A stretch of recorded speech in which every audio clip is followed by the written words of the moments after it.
28 september 1918.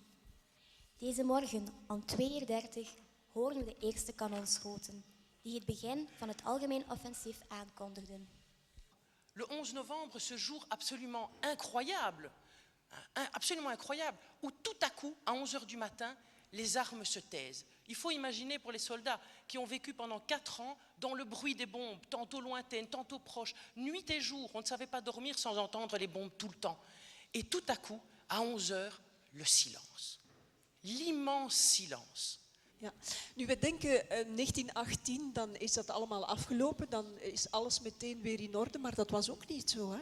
Nee, dus op 11 november waren die Duitse soldaten dan misschien wel op de terugweg en die voedselhulp uit Amerika en zo stopte ook wel.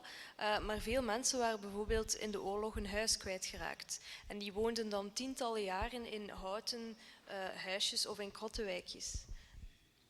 Alors le 10 mai 40, pour vous tout commence. On annonce la guerre et commence l'exode. L'exode c'est quoi pour vous, pour un enfant de 13 ans? L'exode pour un enfant de 13 ans, au départ, on a l'impression, ne connaissant pas la guerre, que c'est quelque chose de très drôle, très amusant. On ne doit plus aller en classe. C'est la première chose auquel on pense. Mais on se réveille très vite. Et on se rend compte que la guerre, c'est tout autre chose. Als er gevochten wordt en als er een natuurramp is, waarom moeten de kinderen dan in godsnaam nog naar school? Je zou denken, ja, laat ze dan ook maar thuis. Ik denk dat daar straks al gezegd geweest is. Scholen zijn op de eerste plaats veilige omgevingen voor kinderen. Daar zijn ze samen met leeftijdsgenootjes. Ze zijn daar in de klas, ze lopen niet op straat rond, ze kunnen niet met bommetjes gaan spelen, ze kunnen niet op een landmijn trappen. Dus in eerste instantie is zo'n noodschool een veilige omgeving.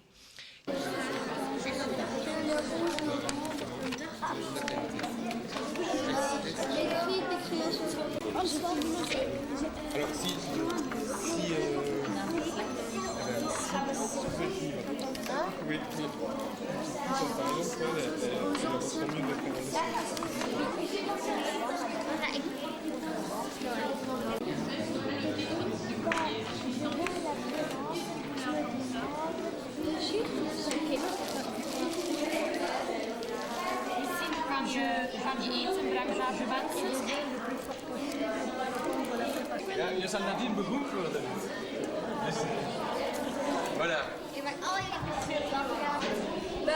Moi, ce qui m'a frappé, c'est les enfants, pendant que leur père ou d'autres proches, ils étaient à la guerre, eux, ils restaient chez eux à attendre que le temps passe, qu'ils attendent que la guerre se finisse. C'est ça qui m'a frappé, ça m'a beaucoup touchée. Qu'évoque pour toi la tombe du soldat inconnu, ce que tu as vu ce matin? Ça évoque tous les soldats qui ont combattu pour notre pays, pour qu'ils soient libres aujourd'hui et qu'on puisse vivre en paix dedans. J'aimais bien écouter le monsieur qui parlait pour dire ce qui s'est passé avec son papa et tout ça. C'était trop triste. Ja, we hebben Colin Albert gezien. Dat was ook niet te verwachten, maar het stond wel in onze brieven dat we op school hebben gekregen. En ook Elio de Ruppel die een krans aan het graf mocht leggen. Maar het was heel fijn namiddag.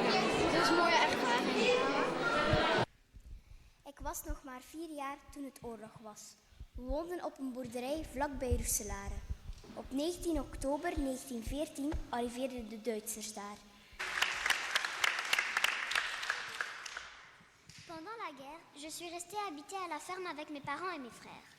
Non loin de là, il y avait une cuisine de campagne allemande, mais aussi, devinez quoi, un WC à ciel ouvert.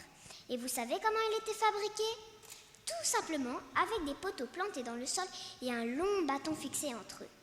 Chaque matin, les soldats abaissaient leurs pantalons et leurs longs caleçons blancs et s'asseyaient sur ce bâton pour faire leurs besoins. Ils restaient là un bon moment en randonnion, les fesses à l'air, lisant le journal, fumant la pipe ou discutant à leur aise. À ça, ils étaient tous sauf pressés. Et lorsque le tas de vous savez quoi atteignait une certaine hauteur, ils déplaçaient un peu le bâton. Mes frères et moi prenions un malin plaisir à les espionner. Un jour, nous avons eu une idée géniale. Et si nous scions un peu le bâton? Aussitôt dit, aussitôt fait. nous avions profité de la première sortie des soldats pour aller en catimini scier à moitié le fameux bâton. Le lendemain matin, planqués derrière la haie, nous étions impatients de voir les Allemands arriver. Comme prévu, ils sont venus s'asseoir les uns après les autres sur le bâton. Mais il a fallu attendre l'arrivée de leur gros chef pour avoir le spectacle attendu. Dans un grand crac, le bâton s'est cassé net et tous les Allemands qui étaient assis se sont retrouvés le derrière de leur propre... vous savez quoi. Pendant qu'ils juraient et poussaient des cris de colère, nous avions déguerpi à la vitesse de l'éclair. Ce jour-là, nous sommes restés loin des Allemands. Mais chaque fois que nous nous regardions, nous éclations de rire. L'auteur Maurice qui avait 10 ans. Voilà un bel acte de résistance.